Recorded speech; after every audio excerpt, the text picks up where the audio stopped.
What if I told you that the people running Nashville have been spectacularly, embarrassingly wrong about country music? Not once, not twice, but over and over again across 7 decades. Every song on this list was passed over, shelved, dismissed, or actively resisted by the gatekeepers on Music Row and the stages of the Grand Ole Opry. Every single one of them became a legend anyway. These are 10 country songs that flopped, then became the biggest hits of all time. And Nashville would rather you didn't know what really happened. We are counting down from number 10 to number 1, and the stories get more shocking the further we go. Stay with me until number 3, because that song had already failed for multiple bigger artists before one man made it the cornerstone of his entire career. And wait until number 1, the artist himself told his producer to his face that nobody would ever buy it. It went on to be voted the greatest country song ever recorded, a song that now sits among the most celebrated recordings in the Country Music Hall of Fame. Ranked from Nashville's most embarrassing mistake to their single worst call in the history of this genre. Make sure you hit that subscribe button right now, because every week on The Country Cut we go behind the stories Music Row has spent decades trying to bury, putting the real history of country music back where it belongs, with you. Now let's get into it. Number 10. 16 Tons by Tennessee, Ernie Ford. The labor anthem Capitol Records was afraid to push. In 1955, the gatekeepers running country music had one overriding fear: controversy. When Ford walked into the Capitol Records studio and laid down 16 Tons, a song about a coal miner selling his soul to the company store, the label's response was hesitation. Too political, too working class, too far outside the safe commercial lane of mainstream country radio. Capitol treated it as a deep cut on an album they were not expecting much from. No real radio campaign, no priority placement. What happened next made them look like fools. 16 Tons sold 1 million copies in 11 days. 11 days. It knocked Bill Haley and the Comets off the top of both the country and the pop charts simultaneously. The song Capitol was afraid to push had been waiting for an audience. Millions of miners, factory workers, and truck drivers who heard it once and could not stop. The label's gatekeepers thought it was too hot to touch. The working people of America thought it was the first honest thing they had heard on the radio in years. Number 9. Harper Valley PTA by Jeannie C. Riley. The song every major label in Nashville rejected. Tom T. Hall wrote it as sharp social commentary. It tells of a widow fighting back against the council judging her. He took it to the major labels on Music Row. They passed. Every one of them. The consensus was unanimous. Too confrontational, too anti-establishment, too likely to alienate the conservative country audience that kept the industry running. It ended up at Plantation Records, an independent so small it barely had functional distribution. Jeannie C. Riley had never charted. Nobody was watching. Harper Valley PTA became the first single in country history to debut at number 1 on both the country charts and the Billboard Hot 100 simultaneously. It sold over 6 million copies worldwide. Every major label that passed on it watched from the sidelines as a first-time artist on a shoestring independent made history. The public was desperate for exactly this song. Nashville looked at it and saw a liability. Number 8. Stand By Your Man by Tammy Wynette. The song Epic Records almost sat on. Wynette and producer Billy Sherrill wrote it in 15 minutes on the studio floor. When it came time to release it, Epic hesitated. The women's liberation movement was reshaping American culture, and label executives were genuinely uncertain whether a song celebrating marital loyalty would survive the backlash. Radio programmers shared the concern. When they finally released it, the cultural establishment went to war with it. Gloria Steinem called it the most terrible lyric she had ever read. Critics lined up. The public did not care. Stand By Your Man became the best-selling country single by a female artist in history at that time, a record it held for years. The song the label doubted, the critics attacked, and the establishment tried to bury became Tammy Wynette's defining statement. Nashville worried about the wrong people. They forgot to worry about the audience. Number 7. Coal Miner's Daughter by Loretta Lynn. The song Decca Records told her was too small for country radio. The label's concern was specific.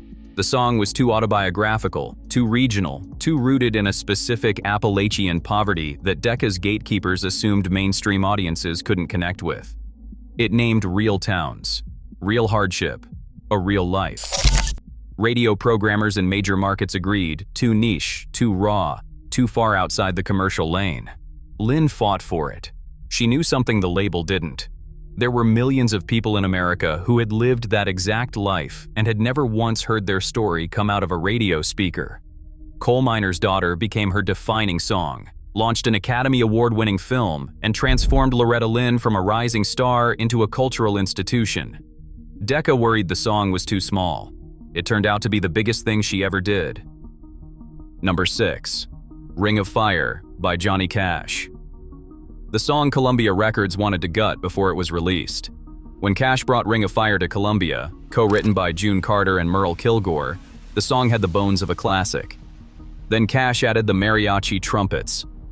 His producers went cold. Columbia executives called the arrangement a mistake. Wrong for country radio. Too foreign. Too gimmicky. They pushed to strip the horns entirely, or to hold the single back. Cash refused. He said he had heard the trumpets in a dream, and he was keeping them. Ring of Fire spent 7 weeks at number 1 on the country charts and crossed over into the pop top 20. Today, those 2 trumpets are among the most recognizable sounds in the history of American music. Columbia's gatekeepers heard a gimmick.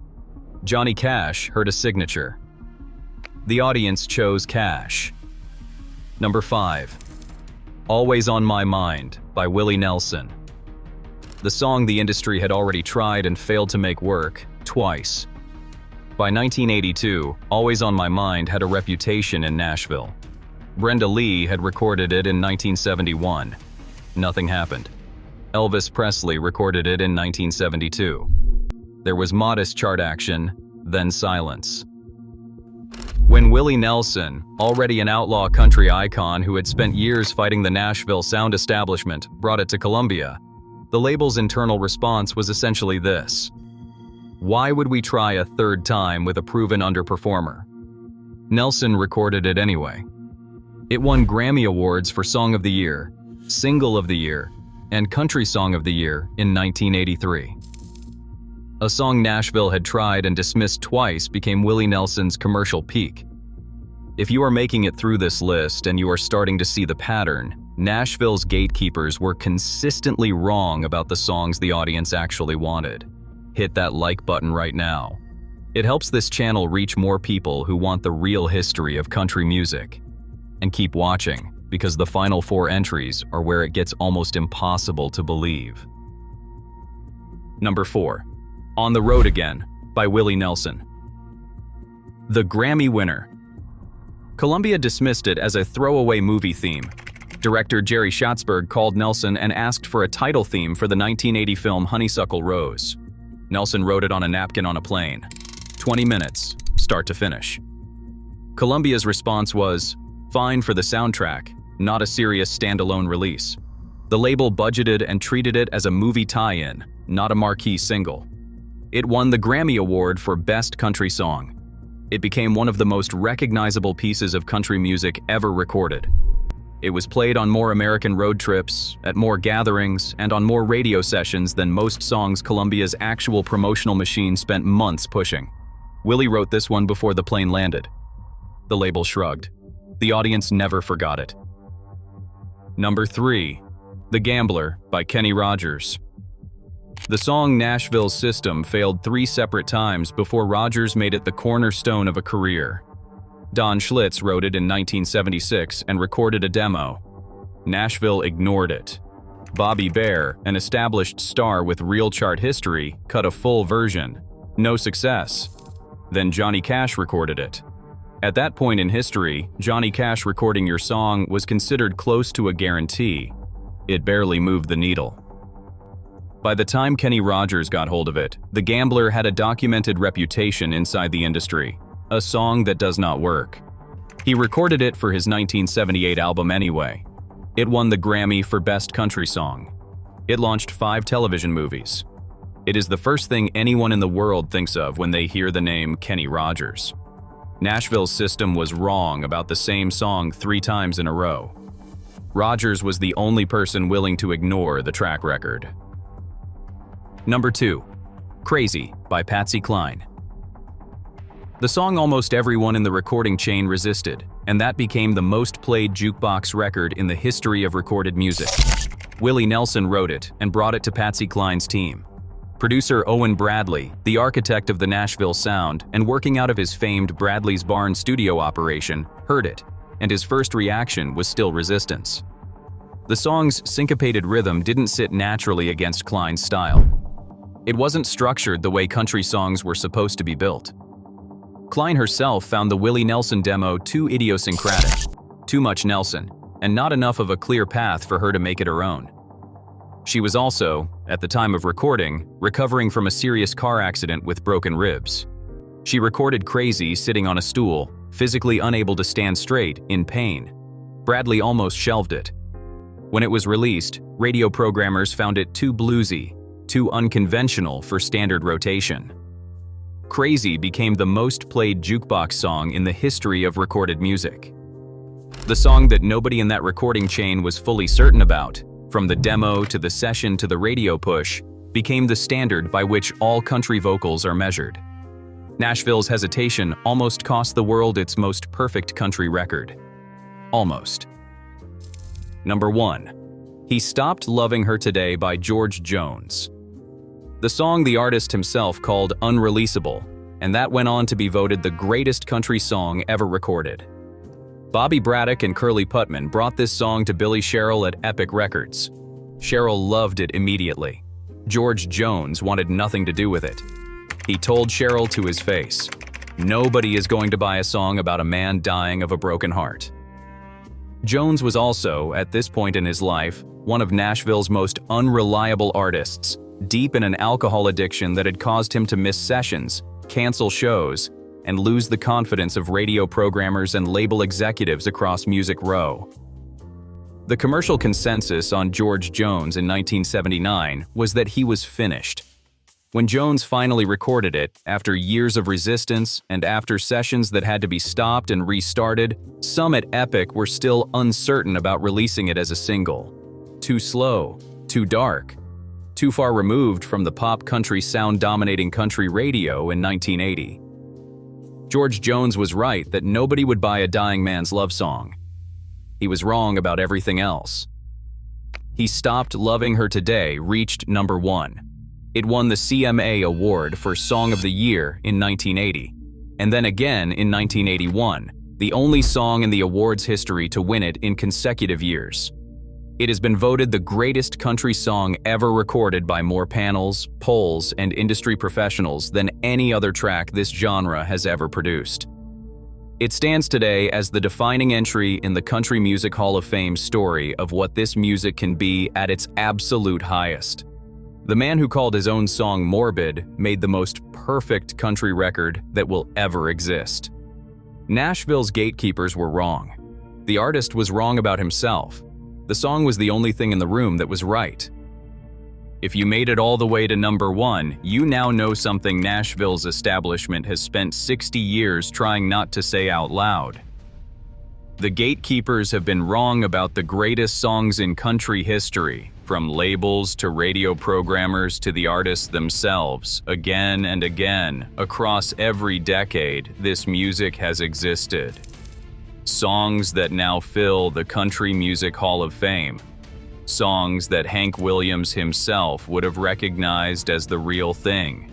The honest, unfiltered truth that the Nashville machine kept trying to sand down into something safer. Hit that like button if this list changed the way you hear these songs. Drop a comment below and tell me which story hit you hardest.